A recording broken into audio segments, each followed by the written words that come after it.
Welcome back to Conversations with Yemi and Bimba David. We've been talking with our daughter, and we've been talking about PKs, pastors' kids, preachers' kids.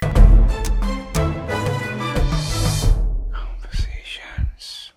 She talked about keeping our children private at a season of their lives. And it's something that we didn't know, and we had to, start talking about it. That, what, I think we exposed our children maybe too early, especially on social media.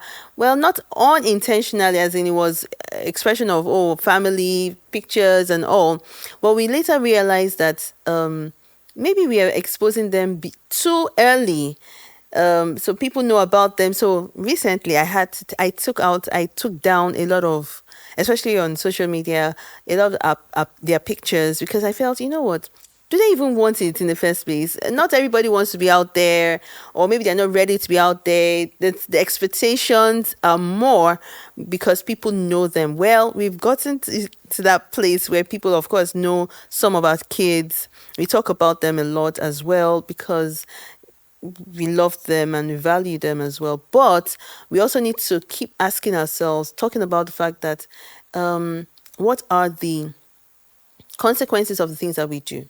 You said, so when so I guess the lesson for us is that at a certain point, of course, people will know our children, but it's better they know them when they have come of age to a level, Yeah. or when they understand, certain things. So even when they're making decisions, taking steps individually, they have grown. We've built the children up to the point where, what, people will know you, people will check you out, but be yourself, enjoy yourself. I think also one thing, I think Daddy and you have definitely reduced on this. Maybe like reduce sharing children's our stories on the altar. Because I feel like that also can add to the expectation. Because you can say, oh, my daughter got so many awards, so awards. And I know, like, for example, that itself is a testimony. I'd rather it be like an anonymous testimony sent to the altar rather than, okay, they know, oh, my first daughter did this, my second daughter did this. And it's like, people are just hearing only the positive stuff that we are doing. So And there's a sometimes- pressure to meet up with yeah, and that. sometimes they come to us and we're like, oh, congratulations. And I'm like, yes, thank you.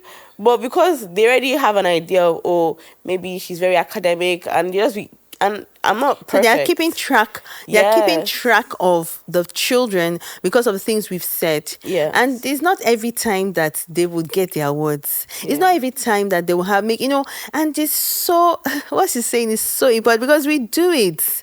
Of course, we've reduced it because we didn't know in time or earlier.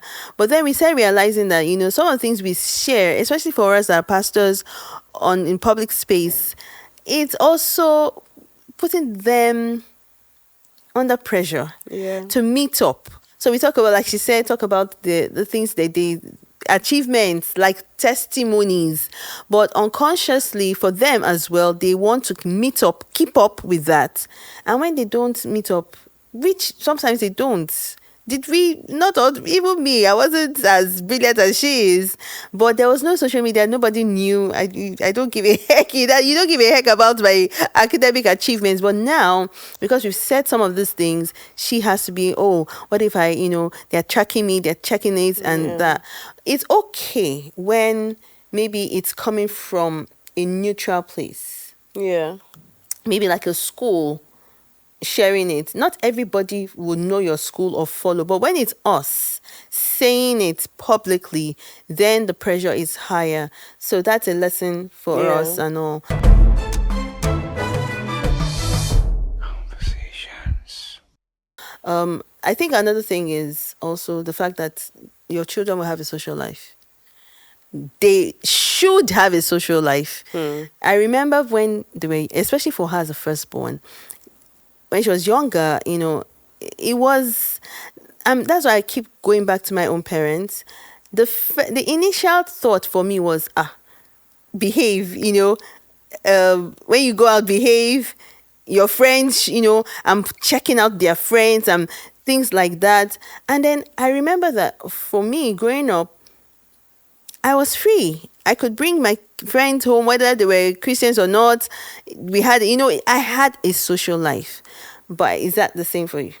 I think it's definitely harder to have a social life as a PK, especially in Africa. I was going to say because of the pressure on the pastors that also falls on the children, just the high pedestal that Africans put on pastors and their family, which is not wrong, but it can also really damage the children's social life.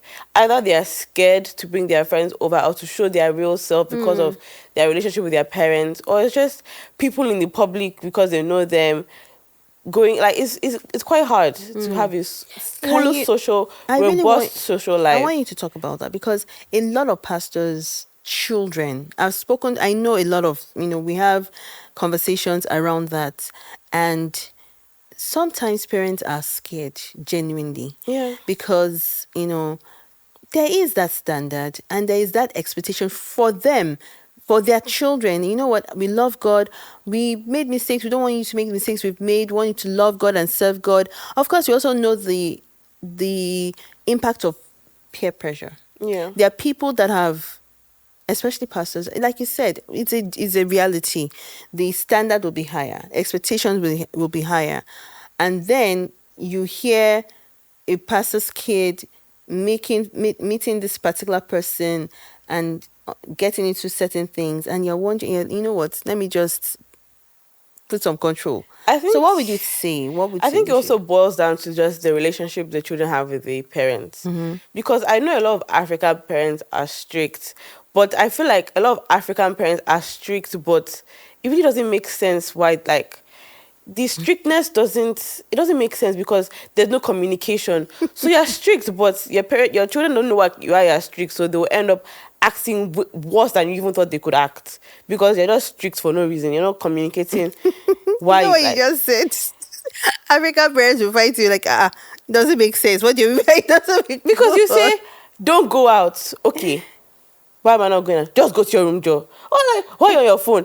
I want to talk to my friends. Why are you always on your phone? Why are you always like it doesn't like we understand their fears because especially now as I'm older, I can see the fears more and I can understand the fears. But when it's not communicated, it's just like, what are you doing? Like we won't understand what you're doing. You won't understand us, and that's where the relationship breaks down. I think it's also more evident with pastors' children, especially in Africa, because the pastor will tell them, don't do this, don't do this, don't do this, and they're not explaining why.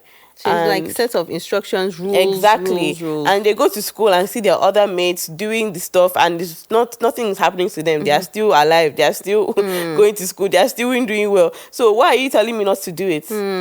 So of course they will act out and of course they will hide it from their parents and the parents will not be shocked. I feel like parents shouldn't be shocked when their children act out because there's always a root. Always a root. Yeah, And it's coming always from, yeah. Yes, there's no surprise. There's no child that will just say I'll do this bad thing for no reason. There's no child that will do that.